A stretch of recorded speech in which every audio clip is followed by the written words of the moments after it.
Big boss Malayalam season 6 ആവേശകരമായി മുന്നേറുന്ന സാഹചര്യത്തിൽ ഇപ്പോഴിതാ ഫിനാലയ്ക്ക് ദിവസങ്ങൾ മാത്രം പിന്നിടുമ്പോൾ ഗെയിമുകൾ എല്ലാം തന്നെ ആവേശകരമായി മുന്നേറുകയാണ്. ഇപ്പോഴിതാ ടിക്കറ്റ് ഫിനാലെ ബോണസിനായുള്ള മത്സരങ്ങൾ പുരോഗമിക്കുമ്പോൾ ടാസ്കിനിടയിൽ ഇപ്പോഴിതാ നന്ദനയ്ക്ക് ശ്വാസം മുട്ടൽ അനുഭവപ്പെടുകയും അതിനുശേഷം ശ്വാസമെടുക്കാൻ കഴിയാതെ നന്ദനയെടുത്ത് മെഡിക്കൽ റൂമിലേക്ക് കൊണ്ടുപോകുന്ന പുത്തൻ പ്രമേയമാണ് ഇതിനോടകം തന്നെ പുറത്തു വന്നിരിക്കുന്നത്.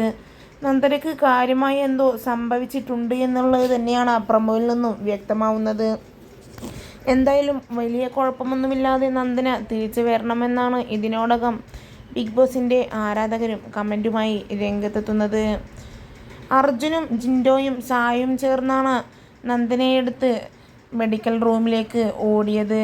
എന്തായാലും ഊതിയ ടാസ്കിൻ്റെ ഇടയിലാണ് ഇങ്ങനെയൊരു ചതി സംഭവിച്ചത്. എന്തായാലും ആരോഗ്യസ്ഥിതി എന്താണെന്ന് കണ്ടു തന്നെ അറിയാം.